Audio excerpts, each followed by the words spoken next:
about what's happening to our children in public schools. Now, most of the time when I come over here, that's what I talk to you about, because that's really where my life is centered. But it occurred to me that Alton's been in this struggle, and I'm very concerned about how we're progressing in it. So I thought a lot about it, sisters and brothers, and titled what I want to share with you tonight called Black People Still Don't Get It. All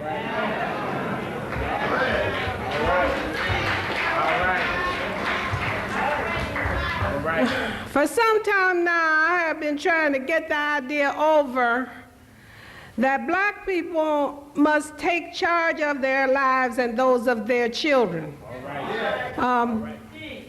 We can't leave this to other people to do, because they're not going to do it. And we cannot sit around wringing our hands and shaking our heads and talking. It's getting late, brothers and sisters, especially for our children. Now, when it gets to the point that the way we live is destructive and leads to our extermination, then we have to think about what has happened to our culture. And we need to take a long, serious look at our condition now. Amen. Go right there. Go ahead. If culture is the sum total of artifacts which any group accumulates in its struggle for survival and autonomy, then it's dynamic, because it's a struggle. It's not static. It doesn't stand still and never change. It changes with the condition, okay? Because as you try to survive and to be self-autonomous, and the conditions change that keep you from doing that, you change in order to combat those conditions. Am I making sense to you? Okay. Now, what is survival? I mean, you know, survival means that the group has to do at least three things. One, the group has to see that each individual member keeps himself or herself in good enough mental, moral, spiritual, and physical health long enough to reproduce that self and then take care of whatever you reproduce. That's the least. If you don't do that, the group dies. It's gone. Okay. So that's what survival means. In order to be self-autonomous, it means that the group has to have within its control the means to assure its survival. All right. You can't depend on nobody else to do that. All right. That's not going to happen. That's not the way the world works. Now, what are the chief obstacles to survival? Okay? Let's just be real. What are they? One is nature. You got to have within the means of the group some way for the group to survive earthquakes, floods, hurricanes, tornadoes, whatever. All right? So nature is one. Other men and women who might want to take your land, water, means of survival. All right. And yourself. All right. You can't become no cotton-picking drug addict, alcoholic, and kill yourself. All right. That's right. Okay. Those are the obstacles. Now, the culture that we pass down from generation to generation is supposed to help the group to survive and to be self-autonomous. The major way that we pass this culture on is through what? Groups. Family, church, school, organizations like this. Those are the means. Okay, now, unfortunately for us, we live in a country where the overriding values of the country are against us. For instance, these overriding values put in the positions of privilege people who are white, people who are male, and people who are wealthy. And these three groups dominate the society. So when we talk about teaching our children instrumental values like equality, liberty, fraternity, etc., we are talking about ordering those values under the institutional values of race, gender, and wealth, so that more white people get equality, liberty, and fraternity than black people, more men get equality, liberty, and fraternity than women, and more wealthy people get equality, liberty, and fraternity than poor people. You get it? All right. All right. All right.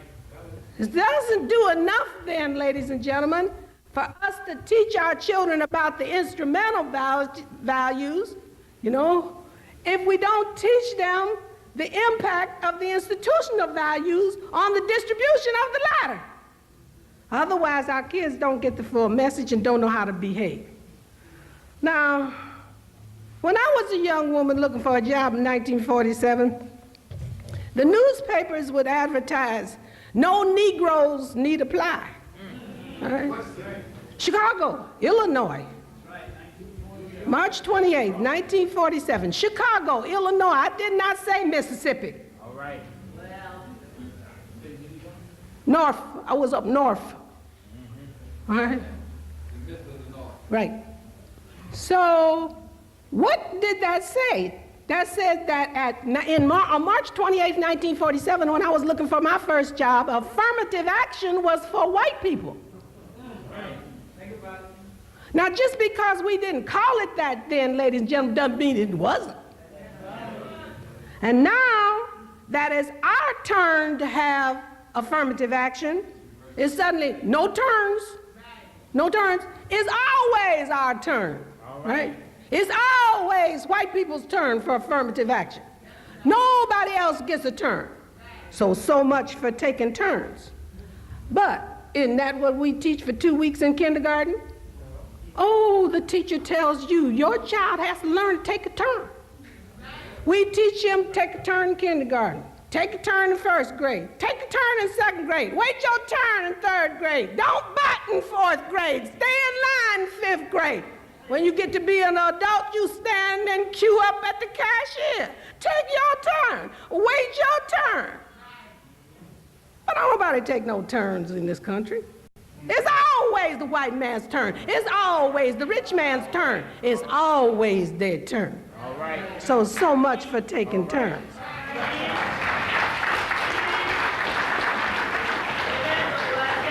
In 1954, the U.S. Supreme Court overturned Plessy versus Ferguson, which legalized Jim Crow, and the overt racism that we knew as Jim Crow was forbidden.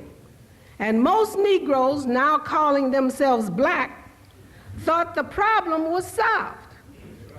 Black folks just didn't get it. We just didn't get it.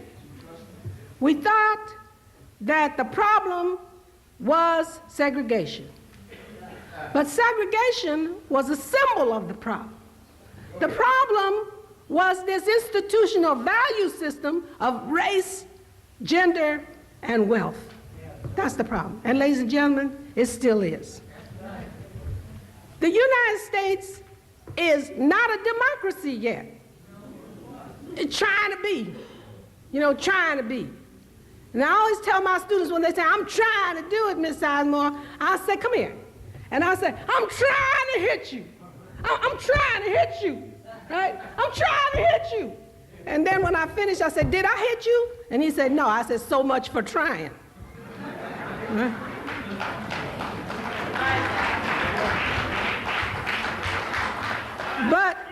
But the United States is a capitalist country. It is that. Now, if it can be a democracy within the parameters prescribed by the capitalist paradigm, it does it. But when it can't, it won't. The basic premise of capitalism is to make a profit by any means necessary. And the unit of measure is the United States dollar. And ladies and gentlemen, it is taboo to teach this to your children. When I say taboo, I mean it's forbidden. For instance, if anybody gets up in front of a class and tries to teach the children about capitalism and how to be a capitalist, they are immediately labeled socialist or communist and run out of the room. Right? It's a taboo. Don't you think that's strange? That in a capitalist country, we cannot teach our children to be capitalists? Oh, think about it. Because you see, in a capitalist country, you are either a capitalist or you are a victim. All right. There's no in-betweens. All right. There's no in-betweens. You either play the game here or you are a victim of it. Now you have to make a choice. Of course, you can always leave the country. All right. That's another choice. Right? Now, capitalism demands competition, selfishness, and mean-spiritedness. It demands it. But what do they teach your children in school? Be cooperative. Be cooperative. Take your turn. Don't fight. Don't cheat.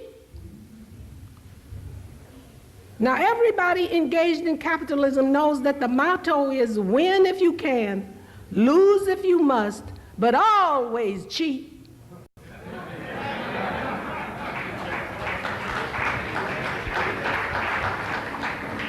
And what I'm trying to explain to you, ladies and gentlemen, is the real world that our children live in, not the ideal one that we want them to live in, not this wonderful world that we pray that will come here one day, but the real world that they have to live in. You want to know why they're acting so crazy? You want to know why they're doing the things that they're doing? Because we have not prepared them to live in this real world. We have sent them through 12 years of school teaching them this dumb stuff that doesn't work, and when they go out and try to apply it and get killed for it, we are not there to help them through.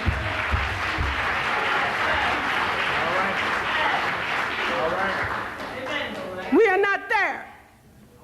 We fade away on them. Somewhere around about 9th grade, we start talking about, I can't control him. I can't do nothing with him. Get out of my house if you don't do what I tell you to do. And we abandon them to the mean streets and then cry because they get murdered. Right. That's right. Capitalism is not compatible with equality. It is not compatible with equity. It is not compatible with Christianity, no matter how hard we try. All right. The struggle for survival in the United States is the handling of this never-ending tension between the institutional values of race, gender, and wealth, which give undue and unearned privileges and advantages to some so that others cannot compete on an equal basis for the resources of this country. All right. This is the game. This is the game, ladies and gentlemen.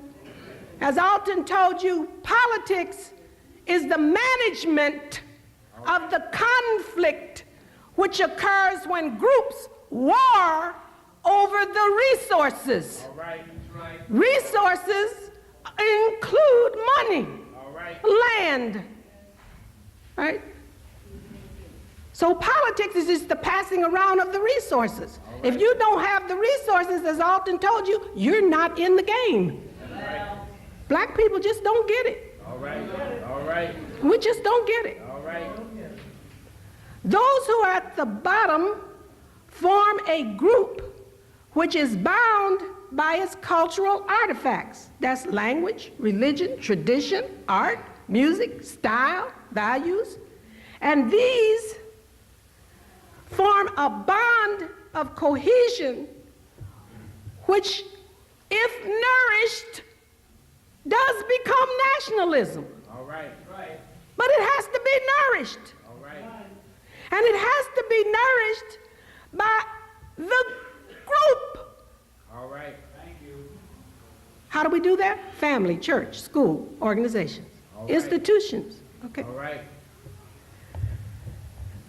All right. When it becomes nationalistic, then the group is strong enough to create an economic niche in which the people can slide to make a living.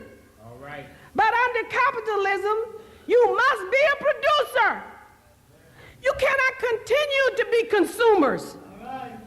African Americans spend more money than, well, there's one group that spends more money than us. We spend. Ladies and gentlemen, this means we do have money. All right. We spend it, right? So if you got money to spend, you do have money.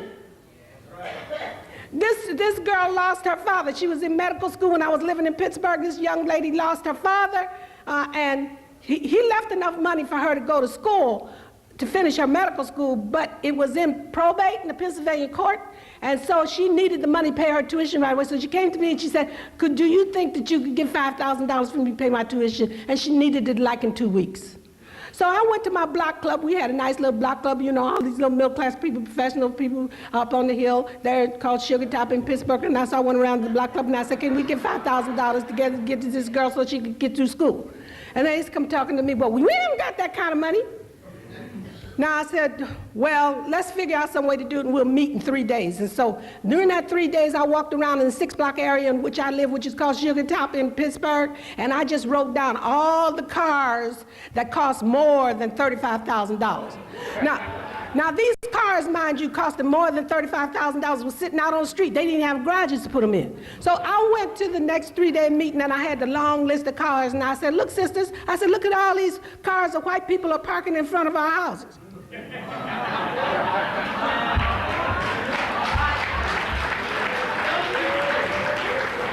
Because obviously, if we didn't have no money, we couldn't be buying $35,000 cars, right? Okay, so the sisters forked up the money, we gave it to the girl.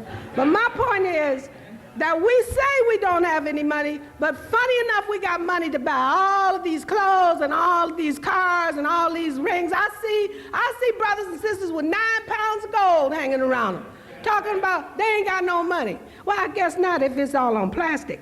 But that's another problem. That's another problem. You must try to be plastic free. All right.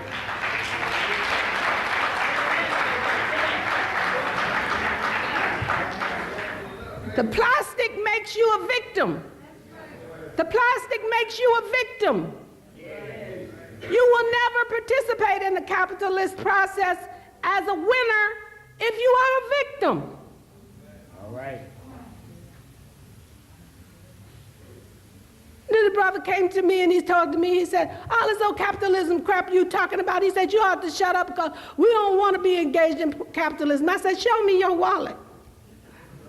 So he took out his wallet. I said, ain't no money in it. He said, no. I said, well, how you live? Where you live? Because I got to pay rent where I live. Where you live at? You don't have to pay no rent. What do you eat? Because every time I go to the Jewel, they want long green pictures of dead presidents. All right. I mean, hey, man, be real. You can't live in the United States of America without any money. That's right. I don't know a problem that our people have that would not be solved by more money. Right. Now you see me afterwards. You see me afterwards if you got a problem that money won't solve, because I want to know about it, because I'm making a list of them. All right. Because in a capitalist country, you see, that's the whole gig. That's right. That's the whole gig. The whole gig is to make everything cost money. And that's why, ladies and gentlemen, everything is for sale. That's right. That's right. That's right. Everything. That's Jesse Jackson. Now, if you want to change things around here, I'm with you. I'm for you. But in the meantime, while you changing, you got to eat. Because if you don't eat, you're going to be one dead revolutionary. All right. All right. So let's be real. I'm trying to stick to what's real, ladies and gentlemen, because it's this tension between what's real and what's ideal that's killing our kids because they don't know how to deal with it. Okay, what's the problem here? The problem here is that the economy has been restructured. All right. So that the jobs that people used to get with little or no education have now disappeared. All right. In order to get one of those jobs, you now have to commute to Taiwan. All right. Or Mexico City. All right. Or Haiti. You got to commute for those jobs now, ladies and gentlemen. They're not in Brooklyn. Okay? So those jobs are gone. So what are our people doing now that those jobs have disappeared? using their usual creativity to create new ones. But where is the opening for these new creative endeavors? In drugs. All right. We don't have a drug policy in the United States. I know you know better than that. All right. We don't have a drug policy. We got a prison policy, but no drug policy. 80% of the cocaine used in the United States is used by white people. All right. 80%. But look at television every night. Do you see them going to jail? No. Because that's not the way the business is structured. All right. You see, the drug industry is now a part of the gross national product. And they can get rid of it if they wanted to. Everybody's, mad at Kurt Schmoke because he said, and Joycelyn Elders because they're talking about legalizing drugs. Nobody gonna legalize drugs. You don't have to take those two people seriously. It's not gonna happen because people make too much money off it. Not us. Not us. We're getting killed and going to prison. But that's part of the deal too. Look at this capitalist plan now. Look at it. What did I tell you was to make a profit by any means necessary. Right? Okay, how you make a profit here? Well, you build the prisons. Where are these prisons built? In New York City? In Brooklyn? Oh, where are the prisons built? Upstate. Who lives there? Okay, then who's going to build these prisons, ladies and gentlemen? Who's going to provide the guards in these prisons, ladies and gentlemen?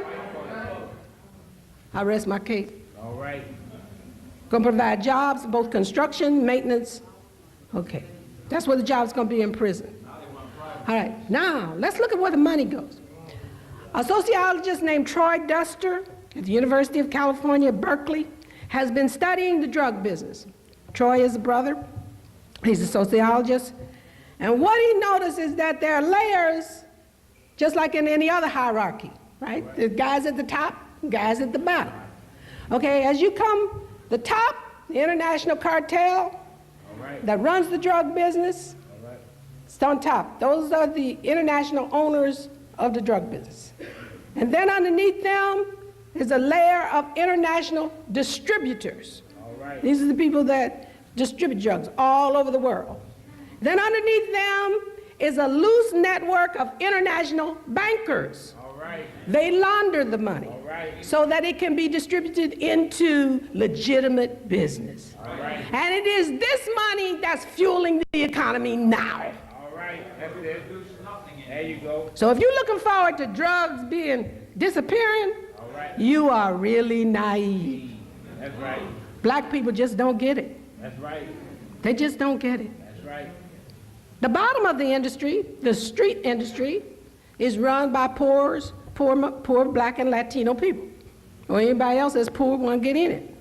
Now these are the people selling on the street, so they get caught and they get put in jail. Now, the part of the drug business that's used by the middle class elite gives you less time in jail than that sold to the poor. So as you come down the line from the international cartel, you get blacker and blacker and blacker, okay? And the punishment starts with the street level. All right. No bankers go to jail. That's right. No bankers go to jail. That's right. The field regional representatives in the country, they don't go to jail. Right. The couriers go to jail. The street distributors go to jail. That's right. The managers of the distribution in the poor communities go to jail. Yeah, that's right. Because it's easier to put them in jail. Because they have no group that helps them to survive. That's right. So these people come from the dysfunctional groups in the society. All right. These are the groups whose culture doesn't save them. All right. All right. Because the people haven't had enough sense to save their culture. All right. All right. All right. All right. Black people just don't get it. All right. We just don't get it. We just don't get it. All right. Other groups come in this country, they get it right away. All right. And we get mad at them because they get it. All right. That's it. I've been away from Chicago for 20 years. I came back 2 years ago. I walked down, I couldn't believe what I was seeing on 47th Street. The stores are all owned by Arabs and Koreans. These were stores that used to be owned by black people. Now none of them are. They work from dawn to sunset. They're in these stores all day long, selling us what we need. They have their families working in there. They don't hire nobody. Black people out there picketing, talking about they don't hire no black people. Anybody in there, everybody's related. They're all family. I said, how you gonna get a job in there? You're not Korean, fool. That's right. That's right. You gotta be in their family to work there. That's right. When the Nation of Islam began buying up 79th Street in Chicago in the 1960s, I thought we finally had gotten it. All right. But this effort was lost in the usual ego struggles of African American men. All right. Ego struggles have spoiled more freedom efforts in my lifetime than I would care to stand up here and talk to you about. Thank you very much. All right. In fact, I have been involved in so many that now I just refuse to join another movement. That's right. We must learn to work together as a group. Alton talked to us about that tonight. I won't repeat it because he talked to us about that. We must learn to do this, ladies and gentlemen, because everybody does it if they get out of poverty in this country. They work together as a group. They work together as a group. If we are to survive and be autonomous in the United States, we must change our way of looking at living. Our culture is no longer functional because we've lost so much of the culture that used to save us. Our children are killing each other and us because we are not paying attention to what is happening to them. All right. Alton made reference to the prisons. That's the second part of the gross national product. In every state, they are building these prisons to put our people in order to get us out of the labor market and then to exploit us for providing jobs for them. Either way you look at it, going into the drug industry to try to be a businessman at the lower end where you get killed, or going to prison, we're still, once again, exploited, enslaved, used for others to become wealthy so they can be rich. We spend a lot of time being resentful of Koreans and Hispanic people and Arabs who are trying to use this system the way that we should be using it. Now, why don't we do this? Let's look at that for a minute. All right. You remember when I told you about we tell our kids all the time in school, take a turn, but in the real world you don't take a turn? Okay. We also teach our kids that there's something wrong with being separate. As soon as we get a little money, we want to be as close to white people as we can get. All right. We want to live in their neighborhoods. We want to go to their schools. We want to marry them. We just got the problem. All right. We just have the problem. We don't like us, right? We don't like us. That's a big problem, ladies and gentlemen. It's a big problem. As soon as we get a little bit of money, we want to run away from us. Now, what do other groups do? They run together. And the first stage of that inclusion model is called separatism. And they come together because they have a common culture that saves them from these obstacles, right? Okay. We need to think about being separate. We need to stop being afraid of nationalism, because we're afraid of it. All right. All right. We're afraid of it. Talk to us. And our enemies want us to stay afraid. That's it. All right. Because next to God, nationalism is the most powerful organizing force that man knows. All right. All right. All right. All right. All right.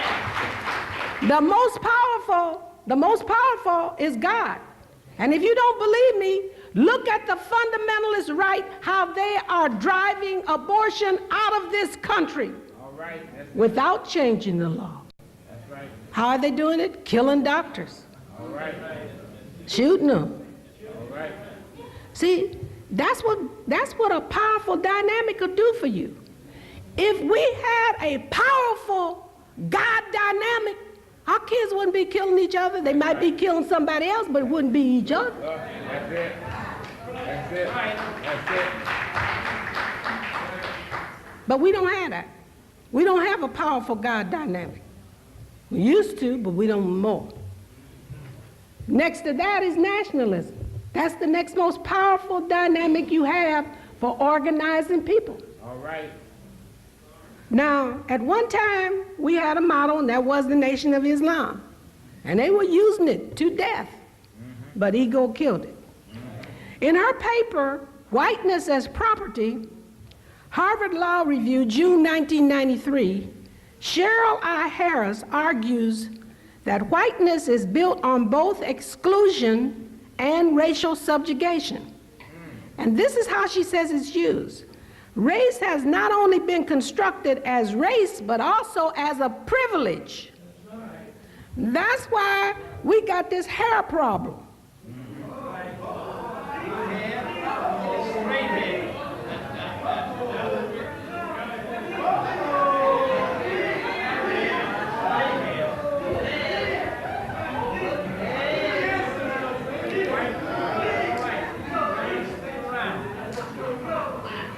Today in the United States, race is determined by visibility and reputation, because there are over 1 million African Americans passing for white every day.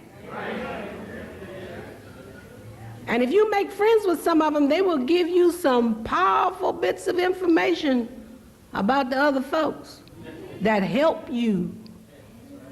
And remember what Alton told you, information is power, right? I seek them out at any institution I go to. I try to see if I can find out who's passing.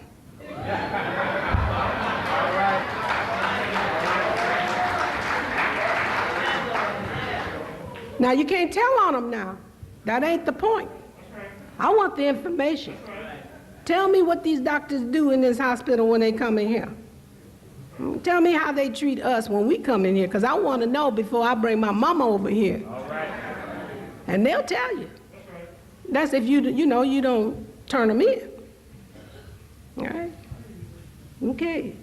Harris argues that the decision to pass as white was not a choice, if by that word one means voluntariness or lack of compulsion. She says that the fact of race subordination was coercive and circumscribed the liberty to self-define. In other words, because you are black, your ability to define yourself is limited in this. And passing for white frees you of that limitation. So she says if that is true and you want to define who you are, then it might not be voluntary. Now, my interaction with some of these people is that they passing for white in order to what? Survive. Survive and have self-autonomy. Okay? Now let's look at the real world that makes you want to do that. And then let's think about those of us who can't if we wanted to. I mean, you think I'd get away with it? I go outside, I'm passing for white. I don't think so. Self-determination of identity is not a right for us. It's not a right for us. But it's a privilege for white people, right? So the effect of protecting whiteness at law was to devalue those who were not white by coercing them to deny their identity. So I straighten my hair. I whiten my skin. I cut off my nose. I fix my lips. I cover up my heels and wear a girdle on my butt so I can look what? White. Because that's the identity that I want. Now, this is the crux of the matter, ladies and gentlemen, for our children. And we have chosen, and I say chosen because we didn't have to do this, we have chosen to destroy the main weapon for survival, which is our identity. All right.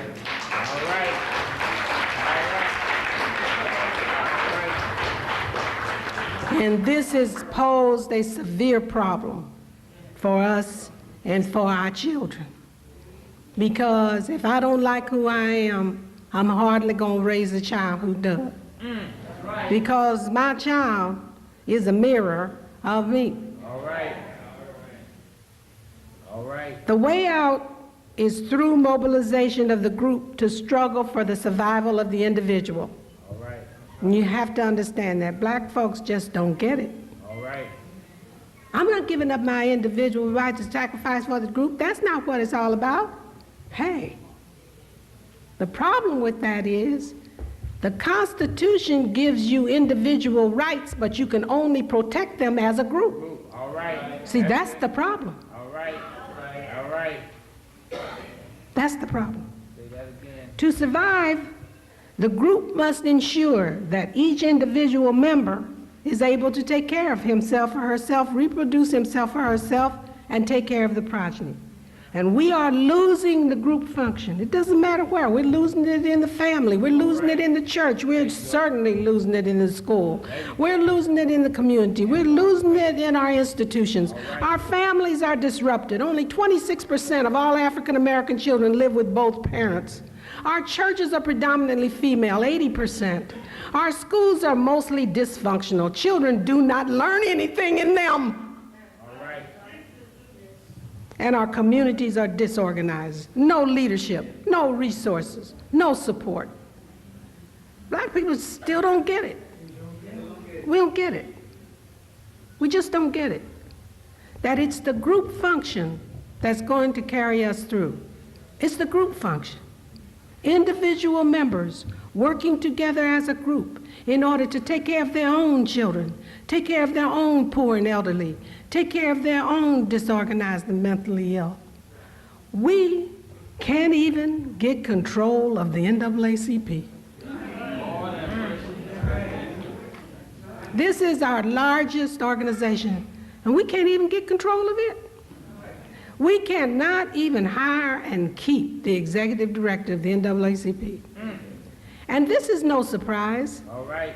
I don't know whether you're too young to remember or not, but I certainly remember when Julian Bond wanted Roy Wilkins' job and couldn't get it because of his position on Israel.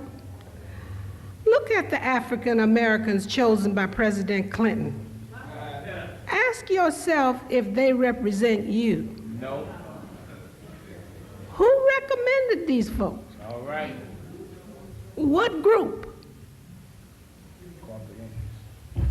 I don't think African Americans did it. That's right. See, black people still don't get it. All right. We look at these black people on TV and we say, oh, President Clinton, he got a black man. Tell him, yeah, but who picked him? That's right. Whom does he represent? That's right. Every group, through the pooling of its own resources, lifts itself up out of poverty. That's right. If you're waiting for Bill Clinton to lift you out of poverty, you still don't get it. You really don't get it. That's right. If you're waiting for the Black Caucus to lift you out of poverty, you don't get it. You still don't get it. Every group, through the pooling of its own resources, lifts itself up out of poverty. We keep expecting some other group to do it for us. It's never going to happen. All right. Black people still don't get it. We must, through the group function, build our own hospitals. I remember when I lived at 8622 South Wabash in a neighborhood called Chatham in 1969. Elijah Muhammad wanted to build a hospital on 83rd Street. The middle-class blacks who were my neighbors in Chatham ran down to Mayor Daley and begged him to do something about this assault on our middle-class community. And the mayor converted the desired area into a park. So instead of a black-owned hospital, we got a park. Later, the only black hospital in Chicago, Provident, closed, and then we had none. See, black people don't get it. They just don't get it. When I came back to Chicago in 1992, you know what I did, of course, was to immediately begin working with the schools. It was interesting for me to go back home. Those of you who know me know I started teaching Chicago Public Schools in 1947, and I taught every single grade. I started out as a Latin high school teacher in Wendell Phillips High School. Remember, I came up during Jim Crow, so I've never taught anybody but African American children. I came up during Jim Crow. I taught every grade. I taught Latin in high school. I taught educatively, mentally handicapped, primary and secondary. I taught English to the Spanish speaking. I taught every single grade. I was an elementary school principal and a high school principal in Chicago Public Schools. Then I was the director of the Woodlawn Experimental Schools Project, which was Chicago's experiment with community control, like your IS 201. I was director of that in Chicago. And then when the funding ran out for that, they put me downtown because they didn't want me back out in the field. So I was being punished.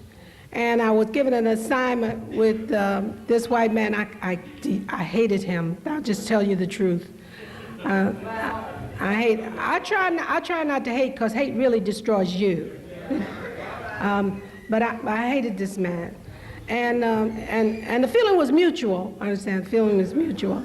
So I wrote to the deputy superintendent, who was an African American, and I wrote him a long letter. I still have a copy of this letter, and I have his reply, because one day I'm going to put it in the book, although I might wait until he's deceased. And anyway, I wrote him a letter and asked him to move me out of here because of this racist man, and also he was some other problems. And so the African American wrote back to me and said there wasn't anything he could do to help me, that that I would just have to get through it like everybody else did. And so I quit. I quit to Chicago Public Schools and left Chicago. That was 1972. And this white man went to jail. He's still in jail.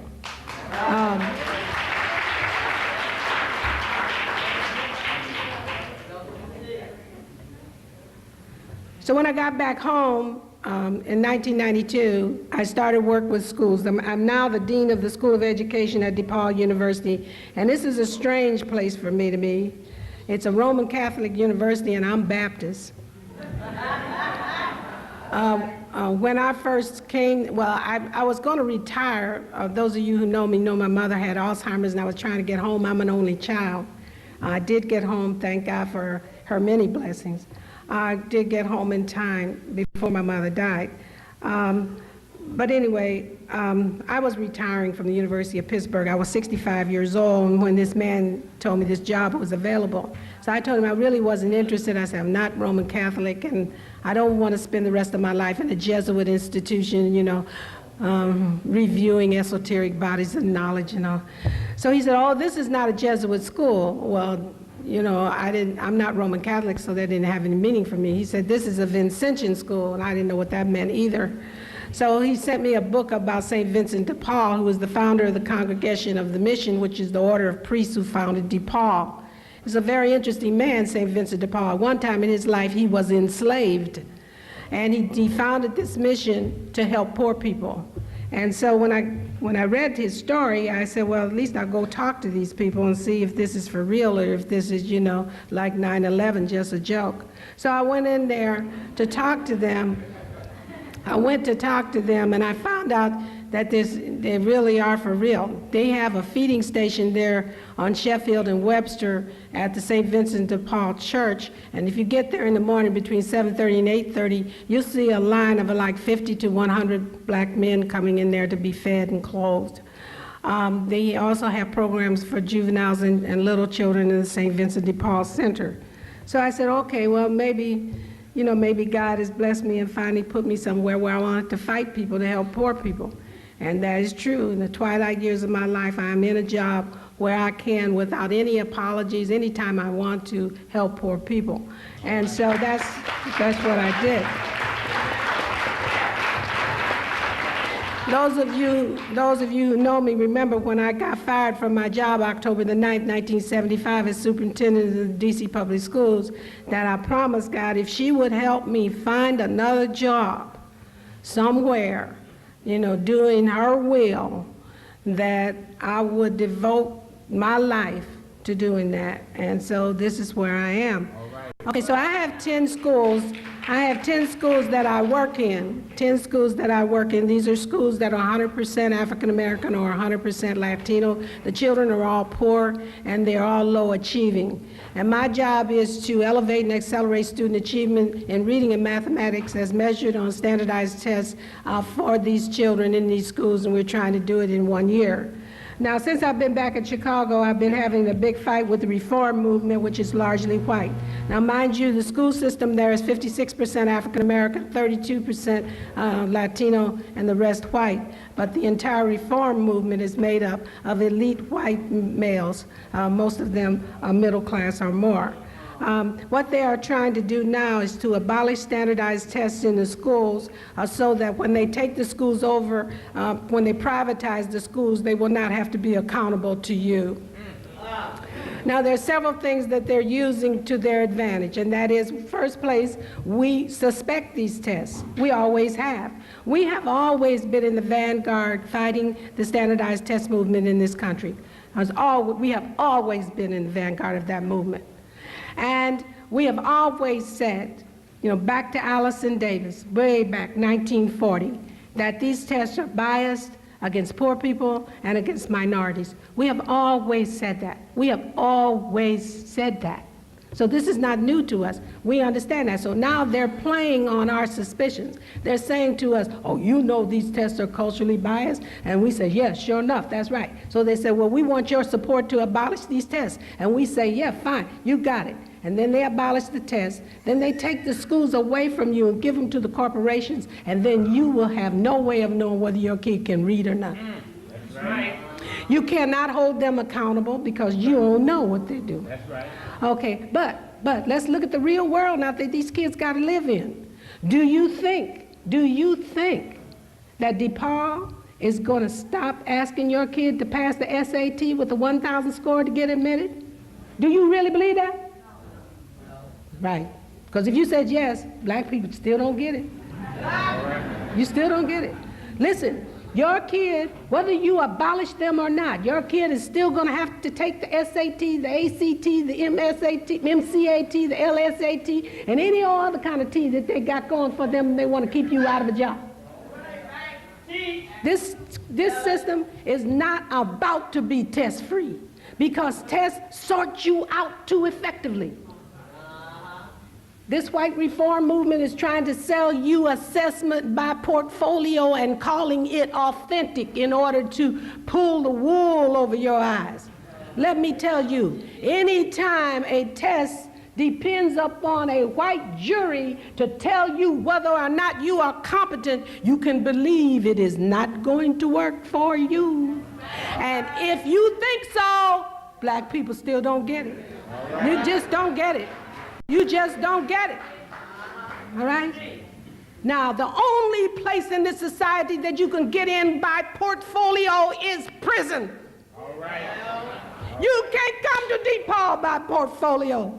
You can't get in Harvard by portfolio. You cannot get a promotion in the Chicago police force by portfolio. You have to pass a standardized norm reference police test that you take with paper and pencil. Ladies and gentlemen, the only place you get in by portfolio is prison. Now, if you do not understand it, you just don't get it. All right. You just don't get it. Ladies and gentlemen, you just don't get it. All right. All right. So we have this struggle going on in Chicago. In 1988, a reform group changed the law so that now principals are hired and fired by local school councils in every school, and we have 506 of them in Chicago. The principals have no tenure, but 4-year contracts. Some schools have had 4 principals in the 6 years since the law passed, depriving these schools of leadership continuity without which nothing happens. And just like everybody else, if you do not train and educate people to assume the roles you create for them to do in a society, they will try to use their former experience in order to construct that role. So when they created local school councils and had these elections and elected all of these people to these local school councils for these 506 schools, they did not provide them with any training. They did not provide them with any education. So the people did what anyone would do. They constructed their role according to the only model they knew, which was the Democratic Party patronage model. All right. And that's what they do. Ladies and gentlemen, in Chicago, nobody cares whether our children learn to read. Nobody. It's enough to break your heart.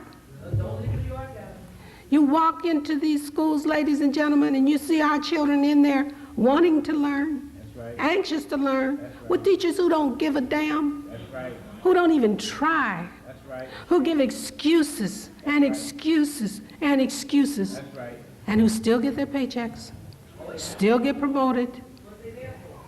And the teachers who are trying, let's don't leave them out. The teachers in there who are trying get discouraged. They get discouraged. How would you feel if you knocked yourself out with 30 little kids for 180 days, and when you finished with them, they had grown 3 and 4 years in reading, and then you sent them to a sucker who didn't do anything for the year, and when you saw them again, they had lost everything that you taught them? How would you feel?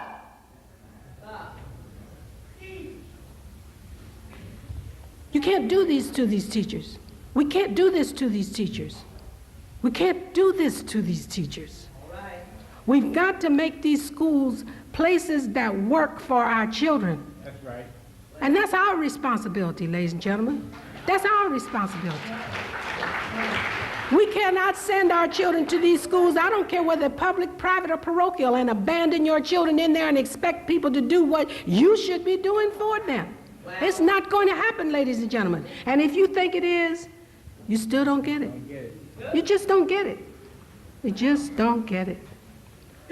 At face value, as I said, the abandonment of the test looks like a good deal for African Americans until you view it in the setting of this whole society. And then when you look at it that way, it takes on another face. Ladies and gentlemen, you cannot make it in this society if you cannot read. Well, say it again.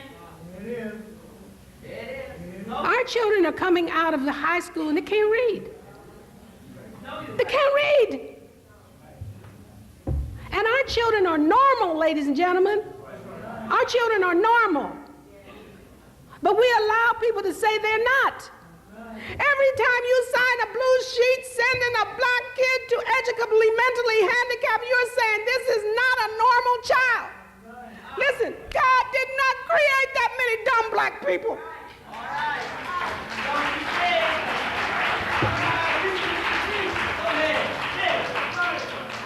God didn't do that. You're doing it. These children just need to be taught. They need to be taught. They need to be taught. In 1932, Carter G. Woodson told us if a child doesn't learn, the child needs to be studied, not abandoned, not penalized, not put away, not labeled, studied, so that you can teach him or her. We're not doing that. We don't even expect teachers to do it. We don't even expect them to do it. We expect them to stand up in TV. I saw them just yesterday on TV saying, oh, my kids are crack babies. And, well, that's 1%. What about all those that are not crack babies that can't read? My parents don't come to school. No, they work in 3 jobs. My parents don't do this and whatever. All these excuses, ladies and gentlemen, that you and I know are not true. Raise your hand if you were born with money. You had all the money you needed. Raise your hand. I want to see them.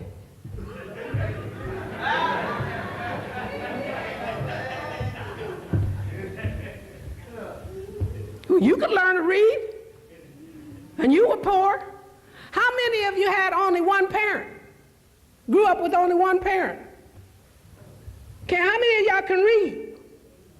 Yeah, well, okay. Then why you let teachers get away with this? Why do you do this? Why do you let them stand up on TV and let them say this and then give them a raise? You got, hey, ladies and gentlemen, still don't get it. Just don't get it. What has happened to our group pride, our group culture, our group advancement, group charity? We don't even want to take care of each other. That's right. We don't even want to, I go around to middle class people like me and say, let's raise some money, get some place for these people to live that's homeless. I got to pay for my bills. I got a $500 note on my car. Yeah, okay. Who cares anymore about the students? Nobody. Our children. Who is responsible for seeing that they survive?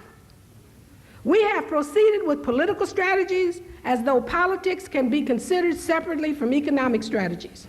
This won't work. It won't work. We've got to stop spending all our money as consumers, and we've got to learn to be producers and owners. That's right. Listen, our children do not need 2 weeks of sharing in kindergarten. They need 2 weeks of ownership. They need to learn what it means to own something. That's right. You need in every school that you find African Americans to have them open a bank account. Every single kid in the school, open a bank account. Learn how to save money so that they can pool their money and have a business. That's the way you make it here. That's right.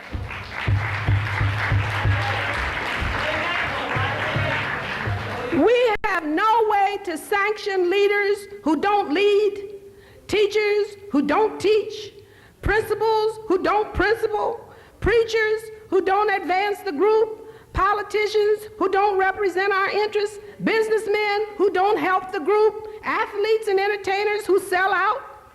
We don't have any way to sanction these folks. That's right. That's right.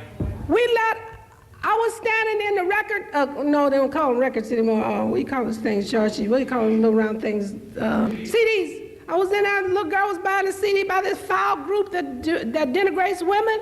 So I went up to her and I said, why are you buying that? And so she looked at me and she said, you got a problem, what's happening? And I said, look, do you know how he talks about you in that record, on that record? And she said, no, I don't listen to the words, I just like the music. So I said, look, this man talks about you like you're a living dog. I said, and now and that he calls you by the dog's name, bitch. I said, and you gonna pay money to take that home and participate in your own denigration? So she looked at me and she said, I don't listen to the words. I said, listen to them. I said, you listen to them. Because what you're doing is contributing to your own destruction. Right? We know these people. You and I know who these people are, but we go support them with our dollars, go see them, give them money. The best way you can bring these entertainers down if you don't like them is don't spend your money with them. We worship consumerism. Oh my God, brothers and sisters, we worship consumerism and materialism, and as though selfishness is a virtue, just like Ayn Rand teaches. In fact, I have lived long enough to see a new Rand disciple who is black and female. Oh, God have mercy. The struggle for equality will not occur without a group effort, ladies and gentlemen. Individualism is not the way other groups advance in this society.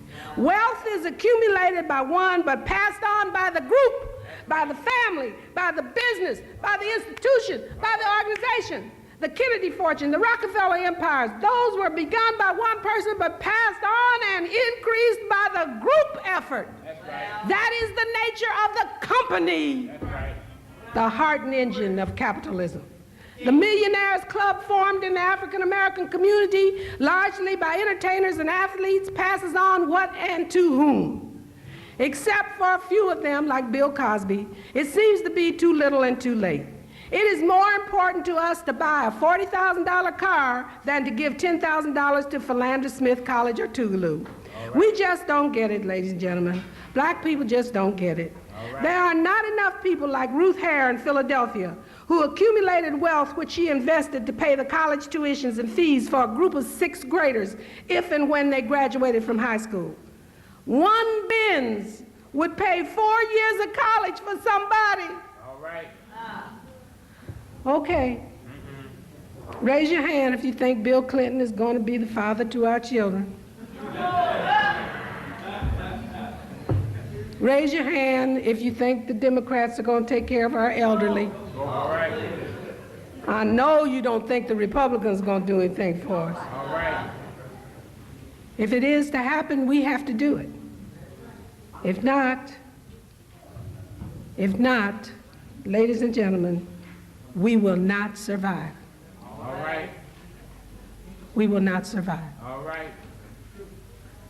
You remember things fall apart?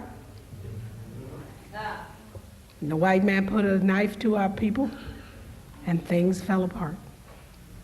That will surely happen to us if we don't get it. All right. In her 1979 dissertation, Carolyn Elaine Bennett Murray wrote the following: when teachers made causal attributions about the importance of their own characteristics in determining a successful performance for a student, they tended to perceive themselves as more responsible for a successful outcome for students belonging to a subordinate group, blacks, lower class, those failing in school, than to a superordinate group. If the superordinate kids failed, it was the teacher's fault. But if the black kids failed, it was their fault. Okay? However, counter to prediction, teachers perceive themselves as more responsible for a successful performance by black middle class students than black lower class students. But not so with whites. White middle class students were responsible for their success, but black middle class children's success was due to their teacher. And a reverse pattern of responding resulted when black middle class and lower class students failed. Teachers preferred, ladies and gentlemen, to teach black lower class students over black middle class students.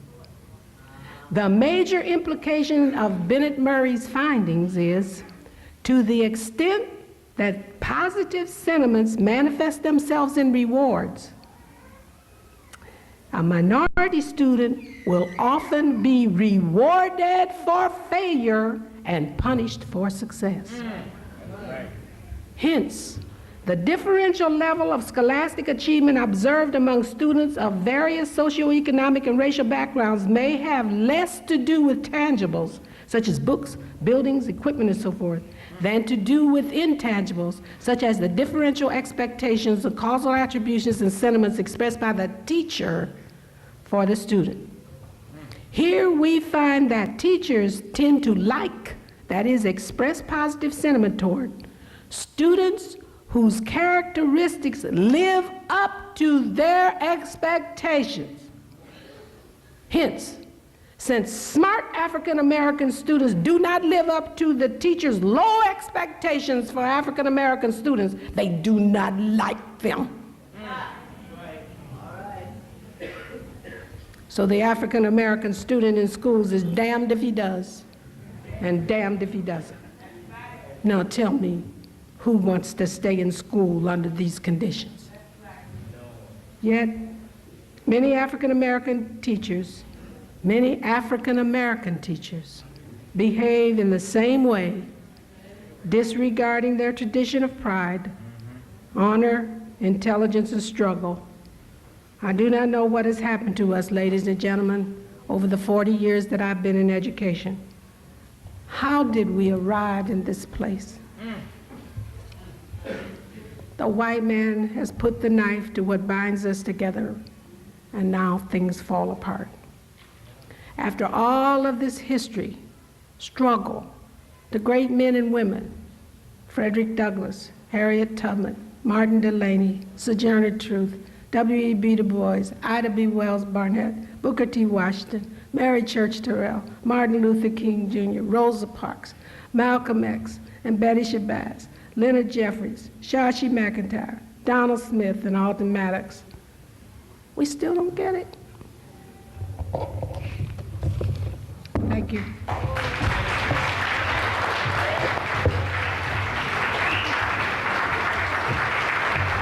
Dr. Barbara Sizemore. Dr. Barbara Sizemore.